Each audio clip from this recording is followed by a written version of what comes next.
안녕하세요. 제가 이거를 준비하다가 너무 세계지리한테 질려버려가지고 잠깐 현타 맞고 지금 이걸 찍고 있는데, 이번 시간에는 세계지리의 산과 바다, 강과 사막, 그리고 기타 등등에 대해서 알아볼 것입니다. 근데 곧 이제 2월 거의 중순이라고 좀 에반가? 하여튼 초중순이 돼가니까 이제 슬슬 이제 제가 떠날 때가 되지 않았나 그런 생각을 하기는 합니다. 이제 곧 인강이 많이 나올 테고 이러니까. 근데 인강을 제대로 시작하기 전에 지도도 외우면 좋고, 지도에서 같이 산, 바다, 강, 사막 등등을 같이 보면 좋으니까 거의 마지막이지 않나 싶은데, 어쨌든 그래서 이 영상을 준비했습니다. 이거는 뭔가 제가 봤을 때는 그러니까 제가 들었던 인강이나 EBS는 이거를 한 테마로 해서 그러니까 정리하는 건 없었고, 그냥 그때그때 어떤 단원이 나올 때마다 여기에는 무슨 산맥이 있고 뭐 이런 걸 이렇게 정리를 해서 제가 외우느라 내가 이걸 알고 있어야 되나? 약간 이런 식으로 그때그때 외워가면서 했던 거라 조금 어려웠었습니다. 저는 세지를 워낙에 벼락치기로 공부를 했었어가지고. 이제 이렇게 시작하는 단계에서 이렇게 대놓고 이제 박아버리고 시작을 하면 좀 더 편할 것 같아요. 편하게 공부를 할 수 있을 것 같아서 정리를 해왔습니다. 언제나 그랬듯이 이제 Q&A로 시작을 할 건데, 딱히 큐가 많진 않습니다. 사실 생각나는 게 없더라고요. 중요한가요? 라고 물어보면 중요합니다. 단독 문제로 많이 나옵니다. 근데 막 어려운 문제는 안 나와요. 3점짜리로 잘 안 나오고 보통 2점짜리로 나옵니다. 그런데 대이변이 있었어요. 이육수는, 그러니까 우리가 쳤던 수능에서 세계지리 문제 중에서, 아니 그것을 뛰어넘어서 사활탐구 전체 오답률 1위 문제가 세계지리의 11번 문제였습니다. 저도 당연히 틀렸고요. 저는 그래, 내가 미처 생각을 못했어요. 그러니까 생각은 했는데 설마였지. 근데 그거는 여러분들이 기출을 공부하면서 제가 감히 스포하지 않겠습니다. 그래서 하여튼 중요하다라는 걸 알려주고 싶었고, 어떤 방식으로 출제되나요? 라고 물으신다면 대답해드리는 게 인지상정이기는 한데, 말로 설명하니까 너무 사족이 길어지고 복잡해가지고 그냥 기출을 보는 걸로 하겠습니다. 네, 지금 보면은 산, 바다강, 사막 등등이잖아요. 근데 이게 도저히 한 번에 끝낼 수가 없어요. 대충 제가 김승리를 코스프레를 해야 되는데 그거는 싫어가지고 오늘은 이렇게 잘라서 보겠습니다. 산, 바다, 강을 볼 거고요. 이렇게 자르서 기타 등등 해서 2편에서는 이제 기출까지 해가지고 2편에서 마무리를 하도록 하겠습니다. 그래서 이제 제가 항상 말하죠. 나무를 보기 전에 숲을 보아라. 몇 개를 외울 거냐라고 보면은 오늘은 22개 정도입니다. 산 10개, 바다 12개 이렇게 해가지고 10개예요. 오, 되게 많다라고 생각할 수 있지만 지도에 찍어보면 그렇게 많지 않습니다. 너무 겁먹지 마시고요. 그러면 시작을 해보도록 할게요.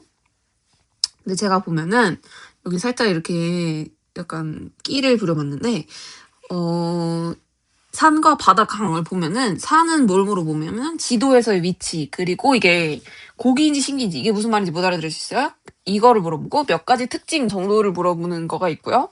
바다, 강은 위치와 만약 강은 뭐 한 나라에 있는 강은 배우잖아요. 우리는 보통 국제 하천, 여러 나라의 강을 지나는 하천들을 배우기 때문에 어느 나라를 지나는지 정도를 배우게 됩니다. 제가 이제 고기, 신기 이거를 뭔 소린가 싶잖아요. 제가 이렇게 좀 이렇게 나눠놨잖아요. 앞에 있는 것들은 고기습곡 산지라고 하고 뒤에 있는 것들은 신기습곡 산지라고 합니다. 그러면 도대체 저 고기와 신기는 무엇이냐라고 하면은 이거를 배우기 전에 해야 돼요. 그래서 제가 진짜 짤막하게 할 건데, 이거는 사실 지형이라고 해가지고 그 세계지리를 배우면 이제 소단원으로 뽑아서 배우는 곳인데, 그때 하면서 이제 대지형 배우고 화산지형, 뭐 카스트르, 또 뭐 배우지? 뭐 빙하지형, 카르스트가 아니라 카르스트 지형 이런 거를 배우는데, 저는 그 중에서 이거를 그냥 고기 신기 이거를 이해하려면 우리는 그 중에서 대지형만 뜯어서 잠깐 이해를 시켜보는 과정을 가져보도록 할게요. 저도 안 하고 싶었는데 안 하면 도저히 설명을 할 수가 없어가지고 대지형을 보겠습니다. 대지형은 우리가 크게 3가지로 나눕니다. 하나, 둘, 3개. 첫 번째로 우리가 알아야 될 게 안정육괴라는 것인데요. 안정육괴. 제가 말이 길어지니까 그냥 말을 하지 않고 그냥 설명을 하도록 하겠습니다. 안정육괴는 약 30억 정도 된 땅을 일컫는 건데, 30억을 외워야 되냐? 그건 아닙니다. 근데 그 정도로 오래된 땅이다라는 거 정도를 외우기 위해서 내가 설명을 한 거고요. 과거에 이제 엄청 옛날 30억 년 전에 과거에 조산 운동을 해 가지고 생겼던 땅이에요. 그러니까 엄청나게 오랜 기간 동안 침식 과정을 거쳤겠죠. 그러면 어떻게 됐어요? 땅이 깎이고 부서지고 하면서 결국에는 평평한 땅, 평해가 됐습니다. 그래서 말 그대로 이름에서도 직관적으로 알 수 있듯이 안정된 육괴, 그 땅이에요. 우리가 지구가 갈 때도 육괴, 수괴 이런 말 쓰잖아요. 그럴 때 하는 그거랑 똑같습니다. 우리 세계 지도에서 봤을 때 이 면적 비중이 가장 큽니다. 그러니까 뭐 고기습곡 산지, 신기습곡 산지, 안정육괴 중에서 안정육괴가 차지하는 비율이 가장 높다는 거예요. 그리고 제가 안정하잖아요. 그 말인 즉슨 이제 판 내부에 위치한다. 우리가 보통 이렇게 땅이 생긴 지 오래됐으니까 여기에 안정육괴가 있고 그 이후에도 땅이 이렇게 생겨나면서 여기를 우리가 판 주변, 판 경계라고 하는 거잖아요. 판 경계는 잘 알다시피 화산, 지진 활동이 많이 일어나는 땅인데 여기는 그런 게 아니라 판 내부에 위치해서 화산도 거의 없고 지진도 거의 없는 그런 안전한 땅을 일컫는 그런 말입니다. 그리고 이거 안정육괴 이거 대지형할 때 가장 중요한 게 여기서 나는 뭐라고 할 때가 될까? 광물, 자원, 에너지 자원이 중요한데, 이 안정육괴에서 기억해야 될 거는 철광석, 금, 은이 많이 나옵니다. 이렇게 하면 안정육괴를 우리가 대충 외운 거예요. 근데 대충은 아니에요. 이게 진짜 다거든요. 제가 아주 잘 설명을 하는 거거든요. 그 다음에 외울 게 고기스코 산지인데, 고기스코 산지는 약 5.5, 5.4억 년 정도 된 땅이에요. 비교적 오래됐지만 안정육괴에 비해서는 엄청 애기인 땅인 셈인 거죠. 이건 진짜 말 그대로 고생대 때 이제 고생대 때 지각 변동으로 생성이 된 땅이고 비교적 땅이 안정이 되었어요. 근데 여기서의 비교적에서 비교하는 대상은 당연히 신기스코 산지겠죠. 신기스코 산지에 비해서는 고기스코 산지가 오래됐으니까 땅이 안정되긴 했는데 그렇다고 해서 안정육계에 비하면 아직 이제 울퉁불퉁한 땅인 거죠. 어느 정도의 이제 침식 과정이 있었기 때문에 경사가 없는 건 아닌데 경사가 이제 완만하다 이 정도로 외우면 될 것 같고 여기서 나는 에너지 자원으로 외워야 될 거는 석탄입니다. 이렇게 하고 이제 신기스콕 산지를 배울 건데 신기스콕 산지는 한 0.6억 년 정도? 6,000년 정도? 6,000년 정도 된 땅이다. 라고 보면 될 것 같아요. 한 중생대 말에서 신생대 때 이제 지각 변동으로 생겨난 땅이고 엄청 애기인 땅이거든요. 그렇기 때문에 당연히 지각이 불안정하고 그렇고 이제 해발 고도가 당연히 높겠죠. 침식 과정을 별로 겪지 않았으니까 해발 고도가 높고 불안정하기 때문에 화산, 지진 이런 것들의 활동이 많다. 그다음에 여기서 나는 자원으로는 석유, 천연가스, 구리 이런 것들 약간 좀 4차 뭔가 산업혁명에 필요했던 자원들이 많구나 이런 거를 좀 알면 되겠죠. 근데 조금 이제 좀 뭐라고 해야 될까? 세계지리를 하다 보면 너무 많은 지식들이 있는데 이런 거를 어떻게 외우지라고 생각을 하지 말고 이제 이렇게 제가 좀 잘 외우라고 팁을 드리면 우리가 철광석 금은이 많이 나는 나라가 세계지리에서 포인트를 어디로 잡냐면 보통 브라질로 잡습니다. 근데 브라질이 그 남미 중에서도 면적이 굉장히 1위잖아요. 면적 1위인 땅인데 그 땅이 대부분 안정육계의 땅이에요. 그 지도로 봤을 때도 되게 평탄한 땅이고 다 거의 다 대부분이 다 건조기후인 그런 지역인데 그래서 브라질에서는 철광석 금은이 많이 나는 이유가 안정육계구나. 혹은 반대로 브라질에 안정육계 땅이 많았지. 그러니까 철광석 금은이 많이 나겠구나. 이런 식으로 유치를 하면서 하나하나 외워가고 그걸 문제에 적용해서 푸는 거거든요. 그리고 석탄으로 되게 중요한 나라 중에 세계지리에서 배우는 나라가 오스트레일리아, 호주예요, 호주. 호주 석탄은 이제 세계지리에서 진짜 중요한 포인트 중 하나인데, 호주에도 고기스코 산지가 있습니다. 이따 배울 건데, 그런 걸로 이제 외우는 거죠. 호주에 그 유명한 고기스코 산지가 있었지. 그러면서 석탄이 많이 나있구나. 호주에 석탄이 많이 나는 이유는 고기스코 산지가 있었구나. 이런 식으로 외우는 겁니다. 마지막으로 정리하면 구리는 제가 그때 예전에도 한번 말했었는데 구리하면 칠레고 칠레하면 구리거든요.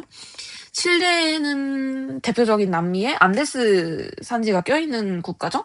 안데스 산지는 신비스코 산지입니다. 이런 식으로 세계지리는 각자 노는 게 없고 모두가에 다 연결이 되어 있어요. 이런 식으로 외우면 돼요.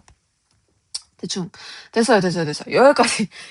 너무 이제 처음부터 힘을 빼면 힘들기 때문에 대지형은 요 정도. 그리고 이름이 좀 직관적이고 막 그렇게 어려운 건 없는 부분이기 때문에 제가 이 정도는 설명을 해도 되겠다 해서 이제 들고 왔고요.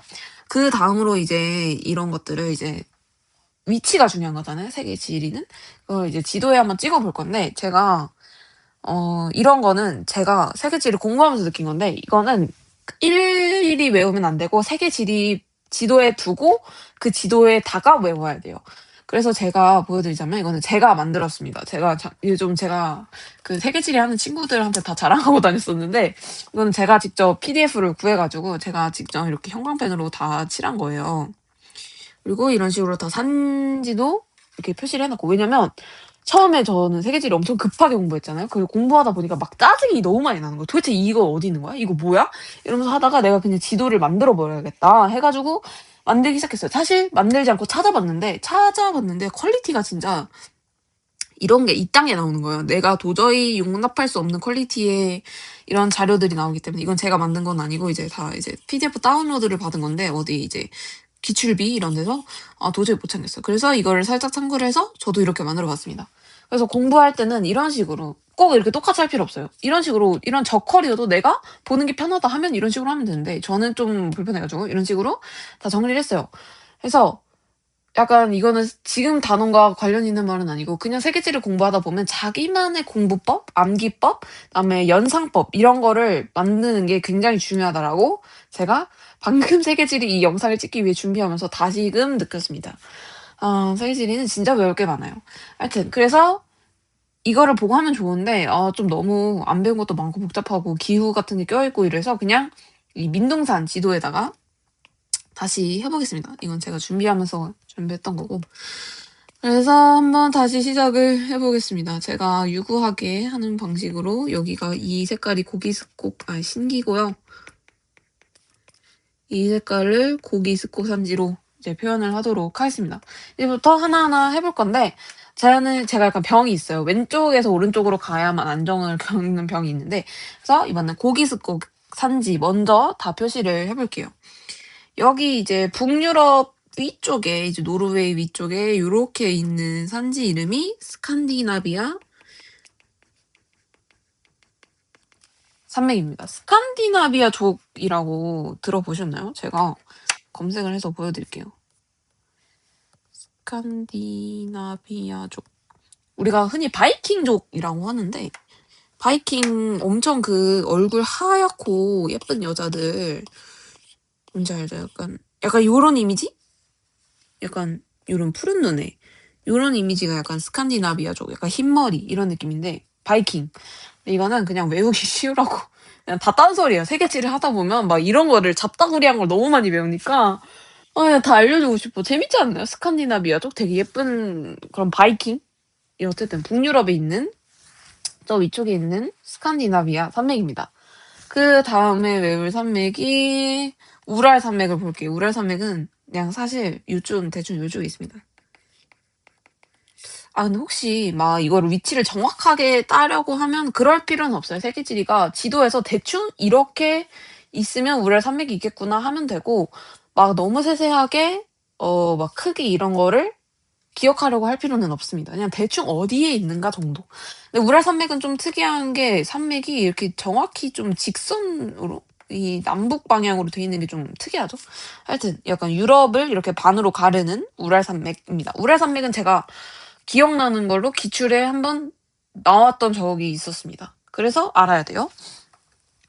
그 다음으로 아프리카 쪽으로 가면은 여기 밑에 있는 요 산맥이 드라켄스버그라는 산맥입니다. 되게 이름이 멋있지 않나요?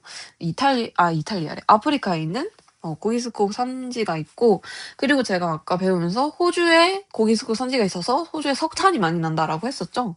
호주의 요 끝쪽에 있는 요 산맥이 그레이트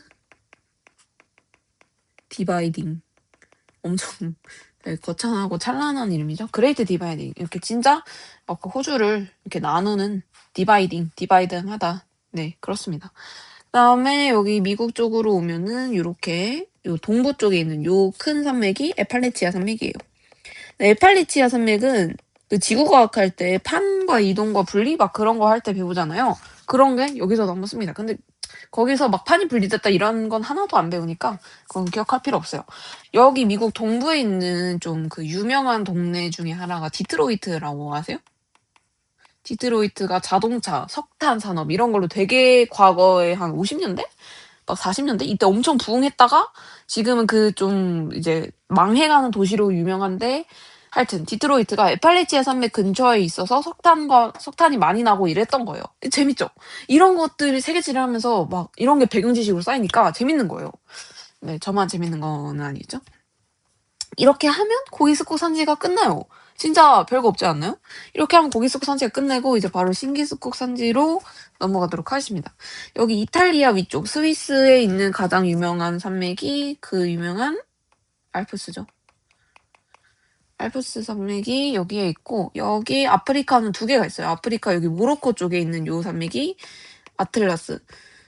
아틀라스 산맥이 실제로 모로코에 있어서 모로코에서는 요 산맥이 되게 큰 의미일 거예요. 나라에. 제가 알기로는 이게 기출에 한번 나왔었거든요. 하여튼 자꾸 막 얘기하고 싶은 게 너무 많네. 그래서 여기 이제 동쪽으로 오다 보면은 여기 인도 위에 있는 엄청 유명한 산맥이 히말라야죠.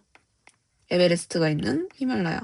근데 히말라야는 진짜 완전 울트라 캡슐 짱 중요하거든요. 그래서 얘는 조금 이따 말을 하도록 넘어가도록 하겠습니다. 제가 약간 지금 막 설명을 안 하고 그냥 위치만 휙휙 남기고 이렇게 넘어가는데 히말라야는 좀 설명이 필요해요. 하여튼 이렇게 하고 왼쪽으로 오면은 요 캐나다랑 미국에 있는 요 산맥이 로키 산맥이죠. 로키 산맥은 다들 한 번씩 들어봤겠죠? 로키 산맥이 여기 있고 남미에 오면 아까 안데스 산맥 하면서 칠레 구리 얘기를 했었죠? 이렇게 안데스 산맥이 있습니다. 근데 제도 길이는 잘 몰라요. 그냥 대충 요쯤에 안데스 산맥이 있구나. 요 정도만 알면 이제 신기스코 산지기를 끝내서 이렇게 하면 우리가 산을 모두 다 끝냈습니다. 히말라야를 이제 설명을 한다고 했는데 히말라야는 물론 모든 산맥들이 기출에 다 잘 나오는 건 아니에요. 특히 뭐 아틀라스, 스칸디나비아, 우랄, 드라켄즈버그, 에팔레치아 요 정도는 잘 안 나와요. 기출에 안 나오는 건 아닌데 잘 안 나온다. 빈도가 낮은데 나머지 특히 신기스코 산지들은 조금 빈도가 높은데 그 중에서도 히말라야는 진짜 많이 나오고 진짜 너무 중요해요. 근데 포인트가 너무 많아서 제가 이걸 다 얘기할까 싶다가도 그거는 조금 제 생각에는 이 영상과 맞지 않는 것 같아요. 제가 그래서 포인트 딱 하나만 이제 집어드리고 나머지는 이제 기출과 인강을 공부하면서 알게 될 거고 히말라야에서 가장 중요한 거는 대륙판과 대륙판이 만났다라는 건데 제가 아까 이게 단원이 그 대지형 단원에 있다고 했잖아요. 그 대지형 단원이 지구과학에서 꿀을 빨 수 있는 과목이에요. 그때에서 막 이제 뭐 발산형 경계, 수렴형 경계, 뭐 판, 지각 이런 거 배우는 단원이 요 대지형 단원이거든요. 그래서 히말라야 산맥은 대륙판과 대륙판이 충돌해서 결론이 뭐냐면 이건 중요하지 않아. 이건 그렇게 중요하지 않고 결론은 화산 활동이 없다. 우리가 이거 지구과학에서 배운 적 있어요. 대륙판과 대륙판이 만나면 이 마그마가 결국에는 이 두꺼운 대륙 지갑판을 뚫지 못하고 결국에는 화산 활동이 일어나지 않고 지각 활동만 일어난다라는 건데 그 포인트가 진짜 거짓말 안 치고 기출에서 한 진짜 50번 이상 나온 거거든요. 히말라야 산맥이 해양판과 대륙판이 만났다 하는 순간 그 선지는 개소리인 거고 그게 정답 선지인 거예요. 그래서 근데 이거는 물어보지 않는데 인도, 호주, 오스트레일리아판이랑 유라시아판. 근데 이거 물어보지도 않고 그냥 대륙판과 대륙판이 만나서 화산이 일어나지 않는다.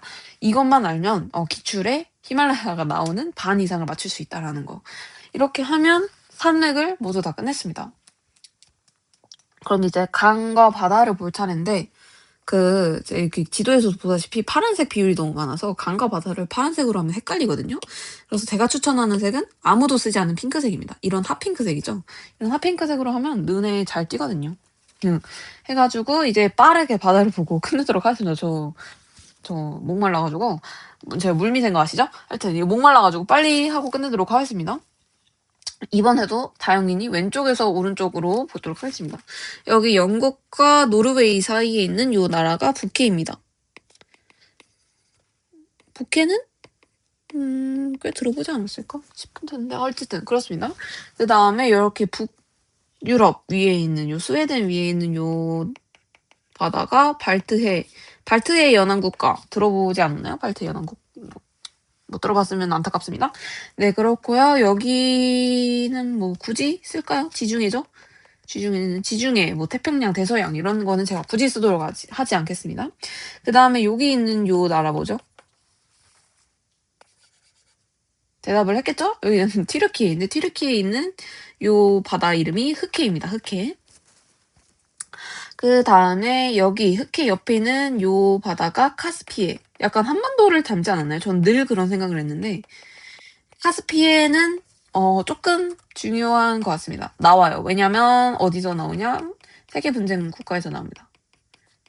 이 카스피해가 어디 있냐라고 하고 위치를 살짝 보면은 아라비안 반도 위에 그 다음에 여기 러시아 쪽, 중앙아시아 쪽과 여기 이쪽에 있잖아요. 아 무슨 말이겠어요? 석유가 오질나게 잘 난다.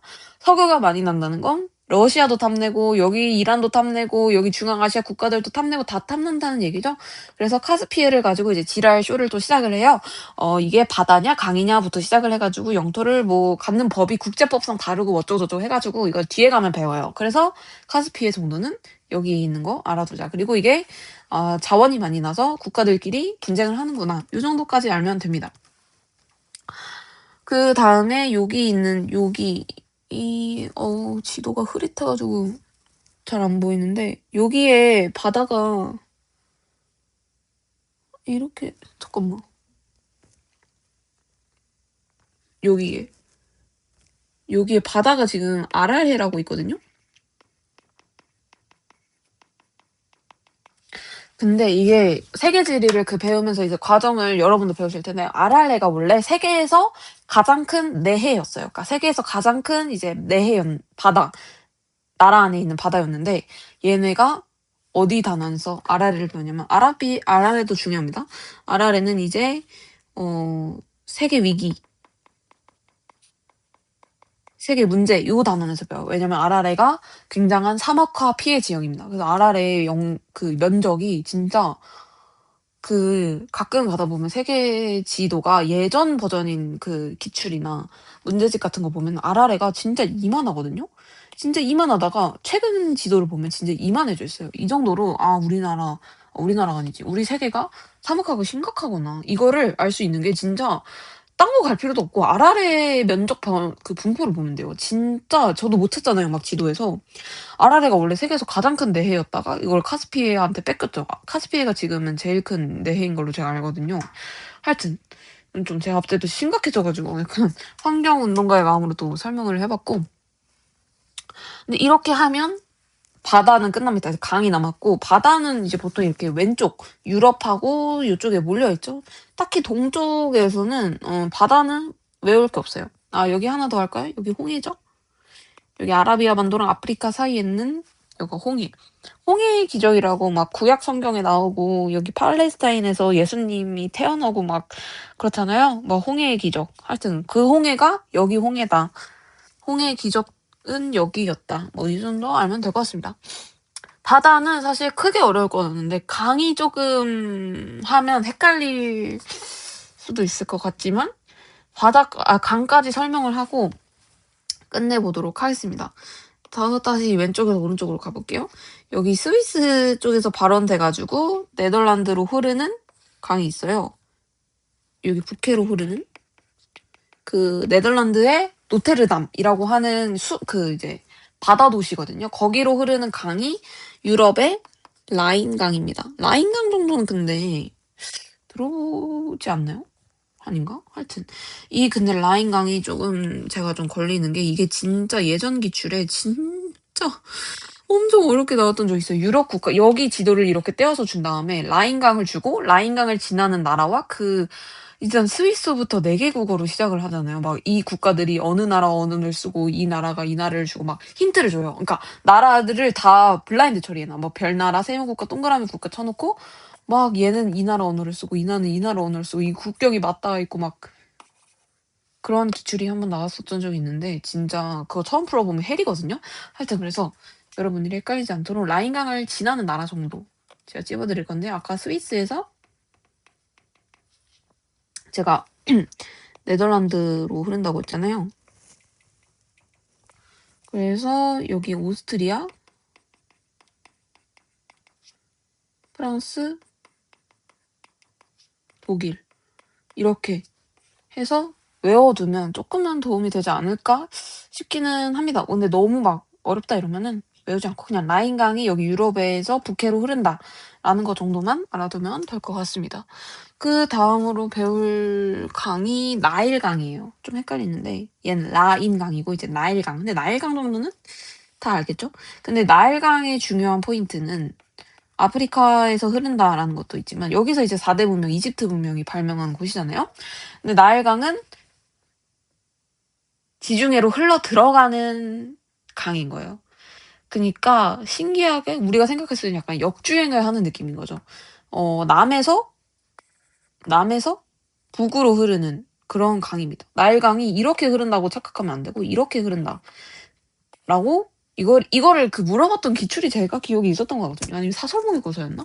하여튼 이런 것도 초보 때 은근 막 아무것도 모를 때 건드리면 모를 수도 있으니까 이거를 잘 주의를 해야 되고요. 그 다음에 배울 게 나이저강입니다. 나이저강은 사실 잘 안 나오는데 가끔 그냥 약간 지문 줄글 같은 걸로 나올 때가 있어요. 근데 나이저강이 어디지? 몰라도 풀릴 수는 있을 텐데 그냥 아프리카에 있는 강이다 하면은 안 헷갈리고 안 심장 떨어지고 풀 수 있으니까 여기 이제 나이지리아 해가지고 기니만으로 흐르는 강이 나이저강이다. 요 정도 알고 있으면 될 것 같습니다. 그 다음으로는 뭐 유프라테스강이나 티그리스강, 인더스강 이런 것도 저는 지도에 써놨었는데 저는 이제 그 세계지리 공부한 4개월 동안 한 번도 그 문제에서 마주친 적이 없고 기출에서도 마주친 적이 없기 때문에 그거는 그냥 스킵을 하고 바로 겐지스강으로 보도록 하겠습니다.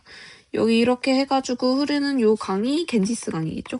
겐지스강은 히말라야 산맥이랑 같이 흐른다고 보면 돼요. 히말라야 산맥이랑 이렇게 밑으로 해가지고 이렇게 흐르는 강이 인도로 흐르는 유명한 겐지스강입니다. 겐지스강 저는 어디 있는지 알 것 같아요. 그 다음에 볼 게 2개가 남았어요. 메콩강과 짜오프라야강. 이거 이름을 할 때마다 헷갈려. 일단 메콩강을 먼저 볼 건데 메콩강은 레전드강입니다. 레전드강. 이렇게 흐르는 강이 메콩강인데요. 메콩강은 어디서 발원되냐? 어디서 발원되는지 정도는 알고 있으면 될 것 같아요. 여기 티베트 고원이라고 많이 들어봤죠? 저기 중국 위쪽인데 저 티베트 고원에서 발원을 해가지고 중국이랑 뭐 미얀마, 라오스를 걸쳐서 베트남에서 이제 빠져나가는 강이 메콩강이라는 강이에요. 메콩강이 딱 봐도 여기 동남아에서 엄청나게 중요한 강 역할을 하겠구나라는 생각이 들고 메콩강은 그 뒤에 세계 분쟁에서도 배웁니다.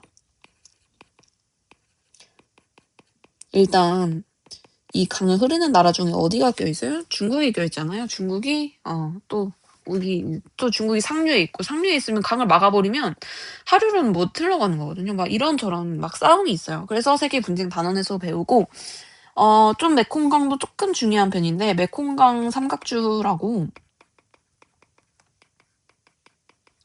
여기 베트남 끝에 있는 요 하류 부분인데 이 삼각주 부분이 세계에서 엄청 유명한 곡창지대예요. 그러니까 땅이 엄청 좋은 땅인 거죠. 기름지고 농사가 엄청 잘 되는 땅이라서 베트남이 쌀이 엄청 많이 나오고 뭐 열매, 곡물 이런 게 많이 나잖아요. 그게 다 메콩강 덕분이다.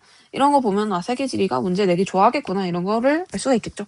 그 다음에 우리가 배울 마지막 강이 여기 태국에 흐르는 짜오프라야강. 이름이 항상 헷갈려. 여기 태국에 요렇게 해가지고 흐르는 강이고요.